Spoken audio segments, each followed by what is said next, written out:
Subscribe करें हमारे channel को आसान जिंदगी और इस बेल आइकन को प्रेस करें इसी तरह के और वीडियोस प्राप्त करने के लिए। नमस्कार, मैं शारदा पांडे आसान ज़िंदगी किसी एपिसोड में आपका स्वागत करती हूँ। आज मैं उन माताओं को जो उद्यापन करना चाहते हैं, जो व्रत को नहीं रह पा रही हैं, उनके उद्यापन के लिए बताऊंगी कि आप उद्यापन कर सकती हैं, उद्यापन कैसे करें। तो तमाम प्रश्न आए हैं, तमाम माताएं बोल रही हैं कि निर्जली व्रत नहीं कर पा रही हैं, तो क्या पानी पी के रह लें क्या? मतलब इतनी कठिनता है। तो मैं जवाब में बोलती हूँ कि आप पानी पी के नहीं, आप उद्यापन करके व्रत को स्थगित कर दें, स्थापित कर दें, छोड़ दें। तो उन सभी माताओं को मैं बताऊंगी कि आप मतलब कैसे कोई उनको बताया है कि व्रत का उद्यापन जब तक जीवित रहो करते रहो, ऐसा कुछ भी नहीं है। सभी व्रतों का उद्यापन आप कर सकती हैं। तो जीवित पुत्रिका के व्रत का उद्यापन कैसे किया जाता है मैं आपको बता रही हूँ। सबसे पहले जैसे कि आप व्रत कर चुकी हैं, यानी कि आप बीमार हैं, शुगर की बीमारी है, ब्लड प्रेशर है, कुछ भी है आपको बीमारी, किसी भी बीमारी से, आप कमजोरी की मान लो बीमारी नहीं भी, आप कमज़ोर हो गई हैं, उम्र ज़्यादा हो गई है, तो आप उद्यापन कर सकती हैं। हमारे घर में भी हमारी जेठानी रहती थी, वो भी उद्यापन करी हैं, काफ़ी स्वस्थ थी तभी उद्यापन कर दी थी कि उनके यहाँ भी उनके पिताजी बताए थे व्रत रहने के लिए, तो व्रत रहने के बाद उद्यापन कर दी थी। सब व्रत को उद्यापन होता है।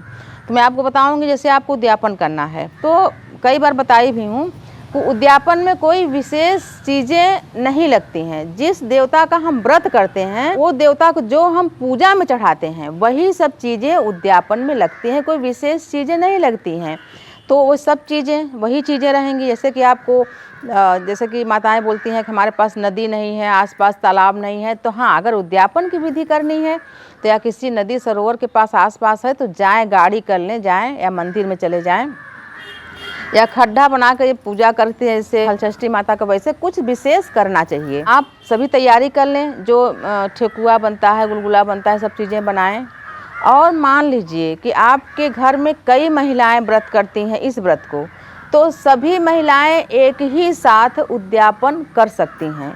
और उद्यापन जैसे मान लीजिए उद्यापन का जो पूजा का चौकी है वो एक ही रहेगा, कलश, गौरी, गणेश, देवता सब एक ही रहेंगे, सिर्फ दान की चीज़ें अलग अलग रहेंगी। दान की चीज़ें क्या होती हैं? जैसे कि ये व्रत बच्चों के लिए है तो 5 खिलौना, जैसे एक माता को उद्यापन करना है तो 5 कोई सुंदर सुंदर से बजने वाले घुनघुना, कुछ भी गेंद है, कुछ भी बांसुरी है, 5 खिलौना और 5 कपड़े। कपड़े किसके? बच्चों के।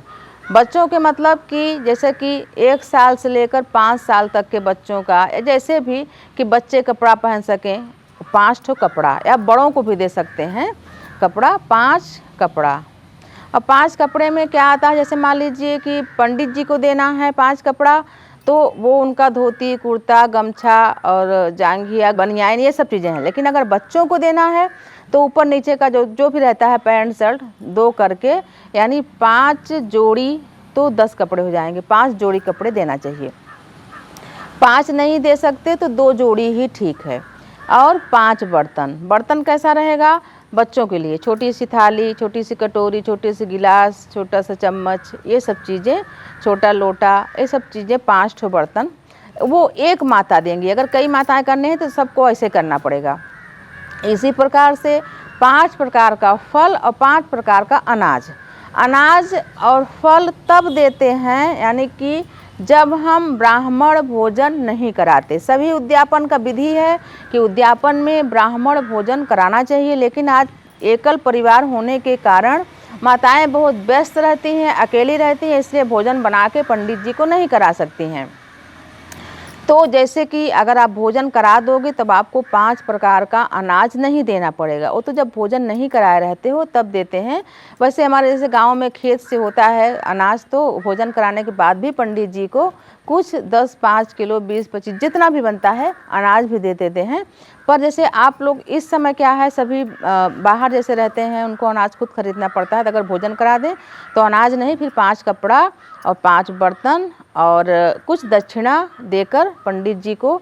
तो पंडित जी को कैसे बुलाना है? पति पत्नी, जैसे ब्राह्मणी, उनकी पत्नी और उनके संतान, यानी छोटे संतान हो, बड़े या बड़े हो गए हैं जैसे, तो बड़े भी आ सकते हैं, उनके पुत्र को भी बुला के, और आप उनको विधिवत पूजा कराएं, और उनको ये सब चीज़ें दें और खाना खिला सके तो खाना खिलाएं, नहीं तो थोड़ी सी मिठाई हुआ, फल हुआ, ये सब भी खिला के दान वाली चीज़ें, यानी जो ये पूजा होता है जीवित पुत्रिका को 12 बजे के लगभग बाद शुरू होता है, तो पूजा के बाद सभी चीज़ें उनको देकर उनको प्रणाम किया जाता है। यही विधि होता है उद्यापन का। तो मैं आपको बता रही हूँ कि जीवित पुत्रिका का व्रत का जो उद्यापन है आप कर सकती हैं, और उन सभी माताओं को मैं खुद बोल रही हूँ, निवेदन कर रही हूँ, अगर आप बीमार हो तो ज़रूर व्रत का उद्यापन करो। कई घटनाएं ऐसे हुई हैं कि जैसे कि ये शुगर वगैरह रहता है और आप व्रत रहे, खाली पेट रहे, तो कभी कभी तमाम गंभीर बीमारियां भी हो जाती हैं। तो आप अपने स्वास्थ्य का ध्यान रखें और व्रत का उद्यापन कर दें जिनसे नहीं रहते बन रहा है, और जो विधिवत विधि निभा पा रही हैं माताएं वो व्रत को कर सकती हैं।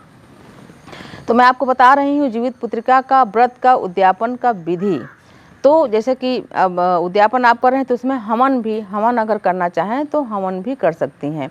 तो जितनी घर की अगर एक माता कोई कर रही हैं तो वो, और नहीं जितनी लोग कर रहे हैं तो अलग अलग थालियों में सारे वो सामान रहेंगे दान के, वो पंडित जी को दे देंगी, सभी लोग दक्षिणा देंगे और पाँव छू लेंगे पंडित जी का, और उद्यापन बोलेंगे कि हाँ हम इस व्रत का उद्यापन कर रहे हैं, हम इतने दिनों तक आपका व्रत करे हैं जीवितमान जी, हमारे पुत्रों की और आगे हमारे नाती पोतों की, जितने भी हमारे वंशज आएंगे उनकी रक्षा होती रहे।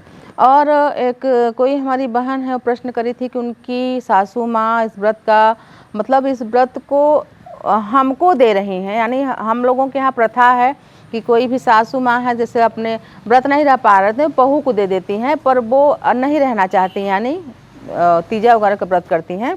तो मैं उनसे भी यही निवेदन करूँगी कि अगर कोई व्रत बहू नहीं रहना चाहती है तो ज़बरदस्ती नहीं देना चाहिए, आप भी व्रत का उद्यापन कर दें। जब बहू को रहना होगा या जीवित पुत्रिका के अलावा भी तमाम छठ माता का, हल षष्ठी का, संतान सप्तमी का, बहुत सा अहोई अष्टमी का, बहुत सारे व्रत होते हैं। तो जिसको जो इच्छा हो, जिनके ऊपर आस्था हो वो व्रत रहे, व्रत को थोपा नहीं जाता है। कई व्रतों में बताई हूँ, पूजा में बताई हूँ, तो आप भी व्रत का उद्यापन कर सकती हैं। पूजा व्रत के लिए अभी जैसे टाइम है, आज लगभग 6 तारीख है, तो अभी 2-3 दिन है, टाइम है सारे चीज़ों का। बहुत बहन बोलती हैं कि अभी बंद है, लॉकडाउन है, कुछ नहीं मिलता है, तो मैं सोचती हूँ कि कहाँ नहीं मिलता होगा, हर जगह तो खुला है, शुरू से खुला है, नहीं खुलता तो सुबह शाम कुछ टाइम के लिए खुलता है। सभी चीज़ें आप पूजा के लिए मंगवा सकती हैं, जो भी चीज़ें पूजा में होनी चाहिए, जैसे कि कुश घास। अब बोलती हैं कुश घास नहीं है तो जीवितवान का जो चित्र बनता है, जो उनका मूर्ति बनता है, वो कहाँ से बनाए, कैसे बनाएं? शहरों में नहीं मिल रहा है कुश घास। तो मैं बोलती हूँ जैसे दूध वाले या कोई भी, खैर दूध वगैरह भी आप लोग वहीं से लेते होंगे, हम लोगों के यहाँ गांव में भी रहते हैं, कहीं भी रहते हैं, उपलब्ध है कुश घास, यहाँ पीछे लगा हुआ है। जैसे कुश घास नहीं मिलता तो आप जीवितवान को उनके नाम से आवाहन करें, आवाहित करें कि हमारे पूजा स्थान में आप स्थापित हो जाएं, कलश में, वरुण कलश में। तो गौरी हैं, गणेश हैं, कलश हैं, और अपने मानसिक रूप से उनको, मन से उनको आवाहन करो जीवितवान जी को कि आप आओ, पधारो यहाँ पर, हमारी पूजा को स्वीकार करो। जैसे मैं कलश में कुछ घास रख के पूजा करके दिखाई हूँ, वैसी तरीके से ज़मीन में लगा के पूजा किया जाता है। उद्यापन के समय हो सके तो आप करें, मंगा लें, सभी जो आस पड़ोस के भी लोग उद्यापन कर सकते हैं, कोई एक जन कर रहे हैं। तो मैं आपको बता रही हूँ कि आप अगर उद्यापन करना चाहती हैं तो कर सकती हैं, सभी व्रतों का उद्यापन होता है। ये व्रत जब उद्यापन होता है तो अष्टमी तिथि में, अष्टमी का काफ़ी महत्व है। तो इस व्रत में जैसे कि 8 ब्राह्मण जोड़े और अपने वो संतान को भी ले आए, अपने बच्चों को भी ले आए, 8 ब्राह्मण जोड़े। मान लीजिए घर बड़ा है, जैसे हमारे परिवार में बहुत सारे लोग हैं, तो अगर कई लोग व्रत कर रहे हैं तो 8 ब्राह्मण जोड़े को बुला के, उनके संतान को भी बुला के एक पंक्ति में बैठा के आप उनको भोजन करा सकती हैं। अगर 8 को भोजन नहीं करा सकती हैं तो सभी को इन चीज़ों का दान, यानी 5 कपड़ा, 5 बर्तन, 5 फल, 5 अनाज, कुछ दक्षिणा हम उसके लिए भरपाई के लिए देते हैं। जैसे हम अनाज दे दिए तो अनाज को जब पका के खाएंगे, और अनाज के अलावा मतलब कि खाने की सभी चीज़ें, सब्जी है, नमक, दान में नमक का काफ़ी महत्व है, नमक ज़रूर दें, हल्दी है, ये सब चीज़ें, घी है, अनाज मैं बोल दी, लेकिन ये सब चीज़ें भी अगर आप खाना नहीं खिला रहे हो तो इन सब चीज़ों को भी दान करने हैं। दक्षिणा इसलिए देते हैं कि ईंधन जिससे हम खाना पकाएंगे, जब हम खाना पका के देते हैं तो उसका अलग बात होता है, नहीं तो दक्षिणा इसीलिए भरपाई करने के लिए देते हैं कुछ जो और ऊपर से खाने में लगेगा, खाने बनाने का जो मेहनत लगता है उन सब चीज़ की भरपाई के लिए हम दक्षिणा देते हैं भरपूर यानी जितना हो सके आपसे। तो इस प्रकार से उद्यापन करके और ब्राह्मण दंपत्ति का चरण स्पर्श करके उनसे आशीर्वाद लेना चाहिए। तो मैं आपको बताई हूँ जीवित पुत्रिका व्रत का उद्यापन करने के लिए। और आपको अगर वीडियो हमारा नहीं मिलता तो चैनल को सब्सक्राइब जरूर कर लें, तब भी नहीं मिलता तो बेल आइकन का बटन ज़रूर दबाएं, आपको सभी वीडियो मिलने लगेंगे। आगे भी सभी पर्वों के वीडियो हम आपको विधिवत देने वाले हैं। तो आप सभी माताओं के लिए ये पर्व मंगलमय हो, सुखमय हो, आप सभी स्वस्थ रहें और सुखी रहें और हमारे साथ बने रहें, देखते रहें आसान ज़िंदगी। तब तक के लिए नमस्कार।